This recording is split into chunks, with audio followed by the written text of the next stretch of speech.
everyday hustle and Jose. Met a girl in the city, she turned my world upside down. Your dad and granddad are classical musicians. How did this affect your creativity as a child? Wow. Well, that's really where it all started, because it's so in our family that it never felt as if, you know, it wasn't anything special. It was just the way of life. This is how it is. You know, we all learned, well, we're told to start lessons early. I mean, I've got pictures of me as a baby with a violin in my hand, and my grandparents are like, you know, very excited. I'm a baby with a violin in my hand. Yeah. And I started playing at like 3 or 4, and it continued from there, even though I still cannot play violin. It's such a difficult instrument. I mean, it's a beautiful instrument. It tells such a story. And also because my dad and my granddad especially, their instruments were violin and viola. That's what they specialized in. So they were so incredibly good. I always felt as if I fell short. So as a result, I picked up saxophone. And that was also a mistake. What? Yeah. So I was studying drama at the University of Pretoria, and along came auditions for Fame the Musical. And that's where it all started. And I went along to the auditions because someone told me about it, and I kind of just, you know, went along. And they were looking for an actor, singer, dancer who could play saxophone. And I got through the dancing auditions and the singing audition and all that, and I did Grease Lightning. Worked on repertoire and realized, come on, Charlie, you know, the follies of youth. It sounded like I was like 50. I'm not 50. Anyway, so went into the audition, and they were like, you know, can you play sax? And I'm like, no, but I'll learn.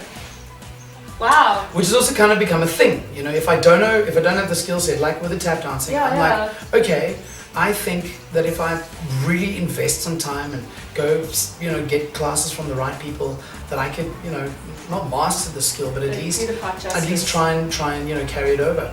And I played some recorder. Yes, you know, we all started like, grade 1. My teacher was Miss Levine, and you know, we learned how to play Green Sleeves and Mary Had a Little Lamb and all that kind of. And so that, and so I took my recorder along and played a little recorder for them. And someone, I don't know where this happened, but someone had written on my form that I play flute. Oh crap! And I was like, no, but no one believed me when I was like, no, I don't play flute. And they were like, okay. So they decided that, okay, we'll give you a chance. No, actually they didn't. I didn't get into the show. Yeah, that's what happened first. They were so nice. Our company manager at the time actually called the people back, because it was an open audition and over 1,000 people came in Johannesburg. Wow, well, actually in Pretoria at the State Theatre. Okay, yeah. Came to the audition.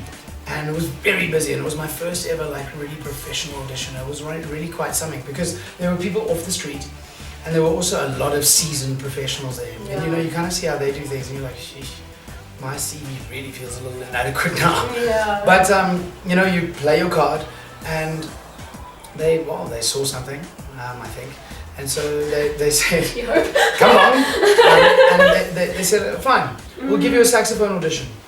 Go hire one, and go to this teacher and go for your first lesson, and that is your audition. Wow. And I was like, pfft. Okay. So I went and hired one, and I went to my first lesson, and the mouthpiece I put on upside down. Literally, the teacher was like, first lesson, you know. you might want to. So I was like, okay, this is a great start. But somehow, I don't know how, but I had a reasonable embouchure and got some sounds out, and he showed me the C major scale.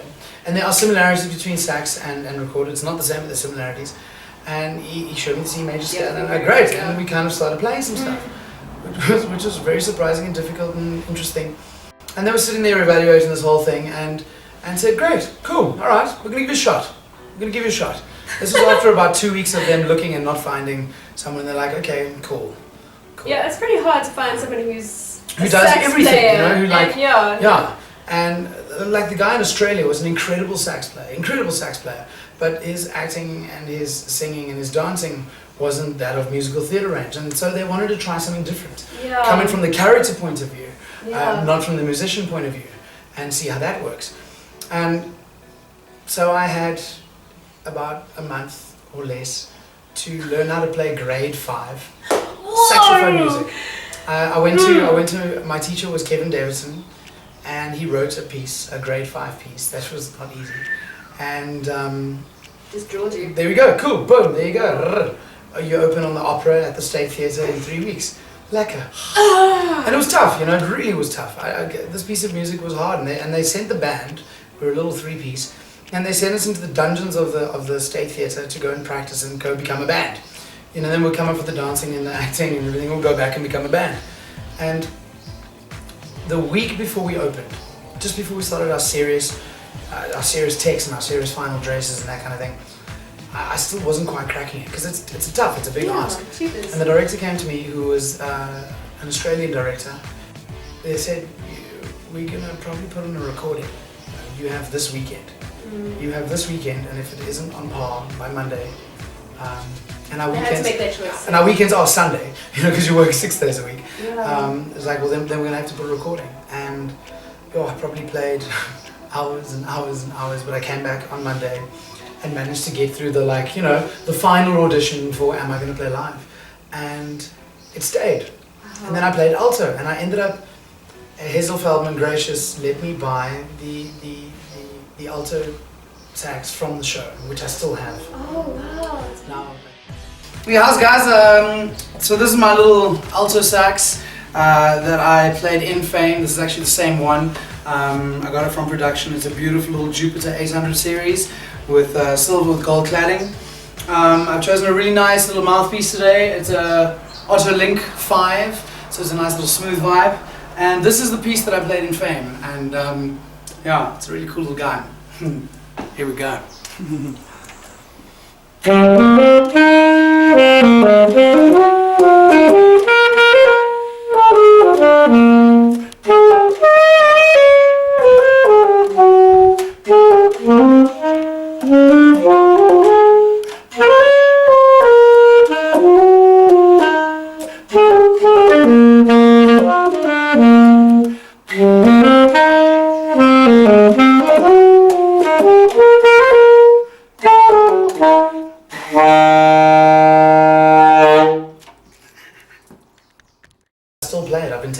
With Brian Smith for about two years or so. But you can push yourself so much, why not? He's incredible, but also how that happened, another happy accident. So I also got a tenor, and so I was doing Buddy Holly, Ian Von Memity was directing, and they hired me as to play several characters and the saxophone in Clear Lake, which is Buddy Holly's final concert before his accident. Yeah.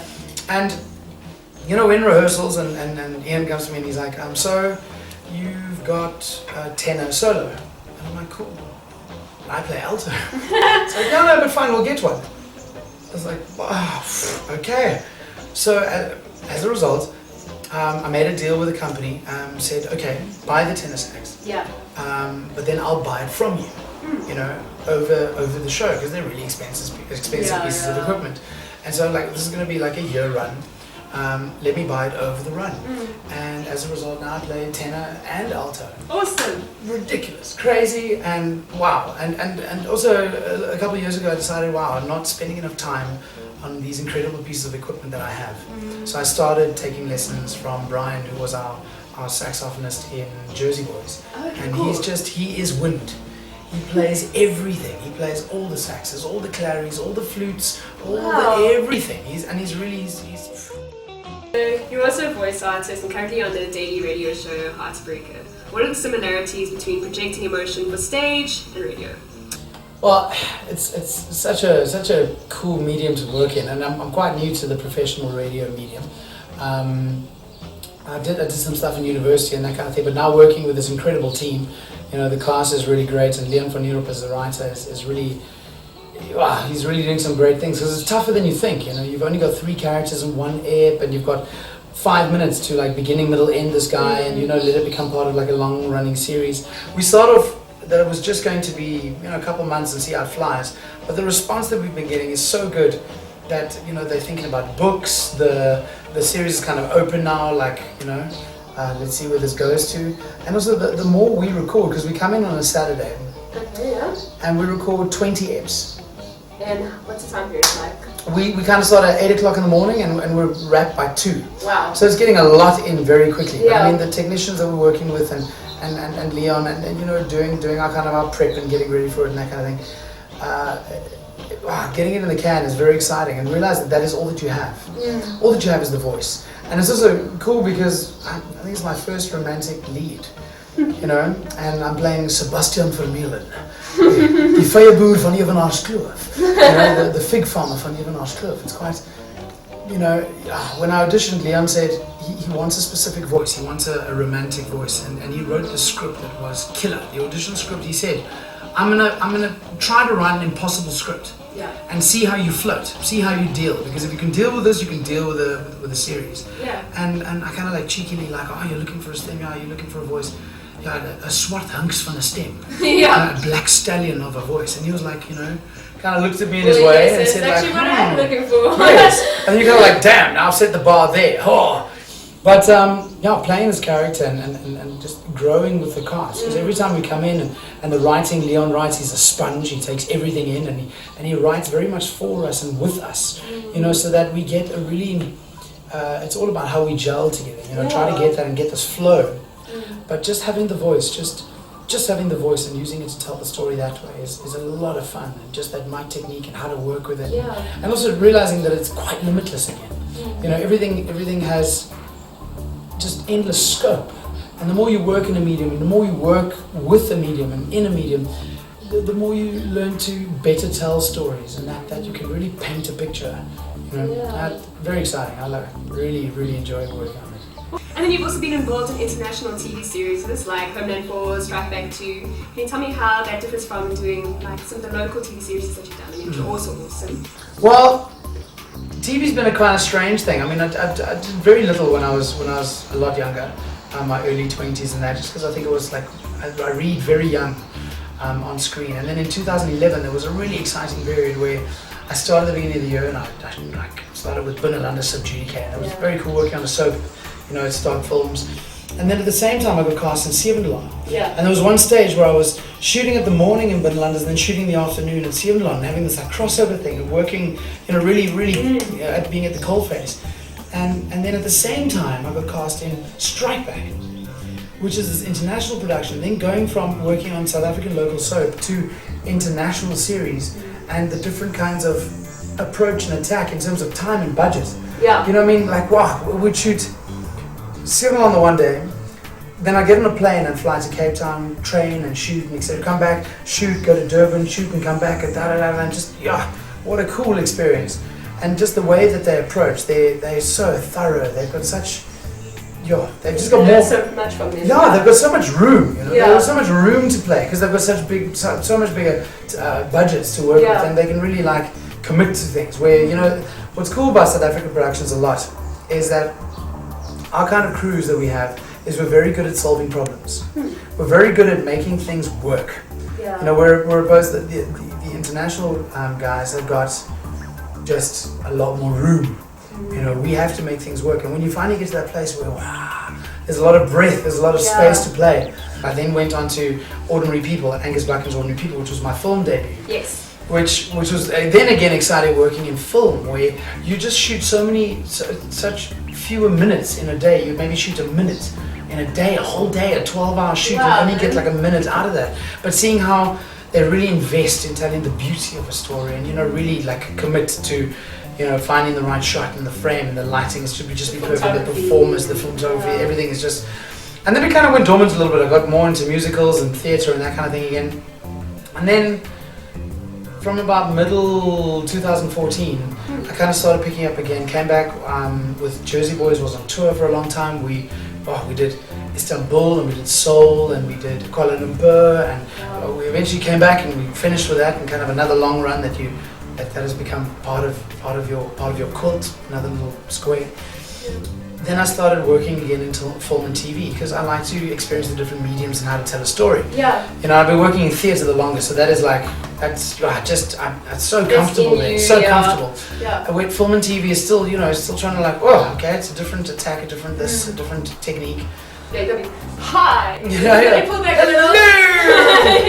Yeah. I never played too big for TV. Never. Yeah. So then it started coming in with films, and now it's been really lucky. In the last year, I've worked on like 2 soaps, like 3 series, shot like 6 to 8 features. It's really been quite busy and really like settling in this medium, and that really culminated with Homeland. Homeland, they shot Homeland in South Africa. You know how cool, and working with Claire Danes and just seeing how these really incredible professionals on a really big level, working with them, and then how you can take that experience and what you learned there back into our own productions, back into our own local content, and into our indie films that we shoot where you don't have the budget and you kind of have to make things work, like Alexia. Yes. You know, I mean, we shot that in 11 days.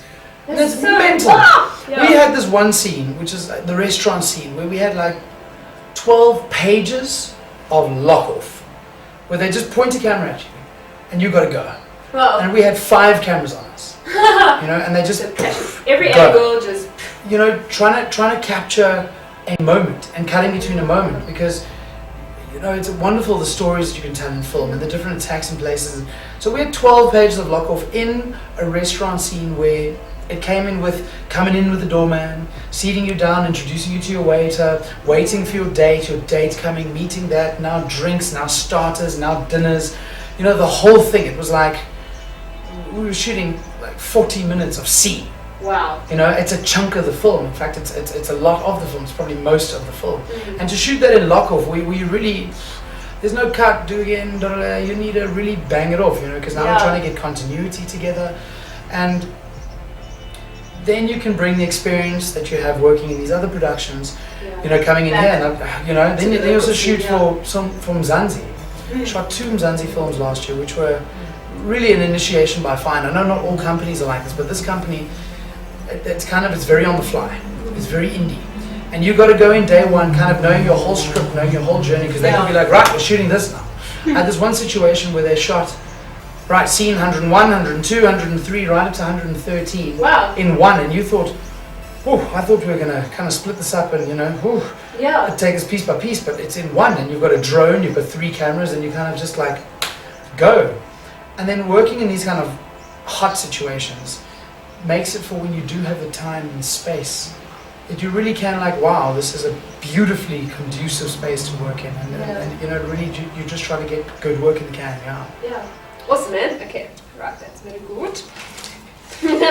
That's gotta stay. Yeah.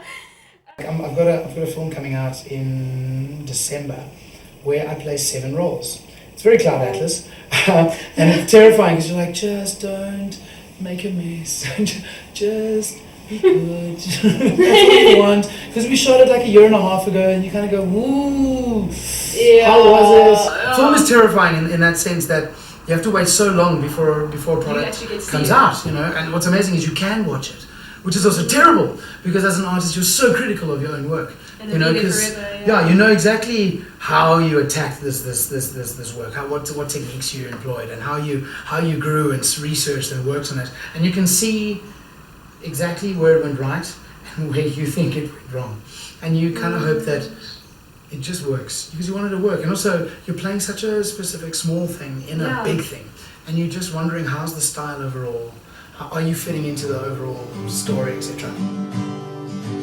Every day I wake up. There are no limits, Yeah. so be fearless, you know, like seek adventure like a man whose head is on fire seeks water, you know. Like, really go for it, you know. Really, yeah. Like 11, you know, really turn it up, and I'm also trying to fill my scrapbook, you know, with as much as possible, and try to be that. One day I'm going to be that crazy granddad. My grandchildren will be like, Granddad has all these like fantastical tales, but he's probably lying in a lot of them. You know? So in closing, really something that I want to leave you with. It's a tattoo that I actually have, and I'm kind of, you know, tattoos for me take a really long time. It takes years to kind of incubate. And this one on my leg says, La véritable œuvre d'art d'un artiste est sa vie, which translated from French means an artist's true work of art is his life. Because you're not one thing. You're the amalgamation, the completion, the end product of everything. And so be brave, take courage, and know that you are not only what you are and where you are now. You are not only the sum of your past, but you have something to contribute in the future. And be brave enough to chase it. You know, never become complacent, never become mediocre. Always strive to give back, to contribute, to make more, to mean something, to try and leave a legacy, and to come from a place of sincerity and honesty, and to make more. Leave something beauty, you know, leave something beautiful. There's a lot of beauty in this world. Be a part of it. That is it. I hope you guys enjoyed it as much as I did, and Charlie, I know you did too. Thanks, man. It was really cool hanging out with you. Subscribe to Heartbeats if you want more music industry videos, and leave a comment. Yeah,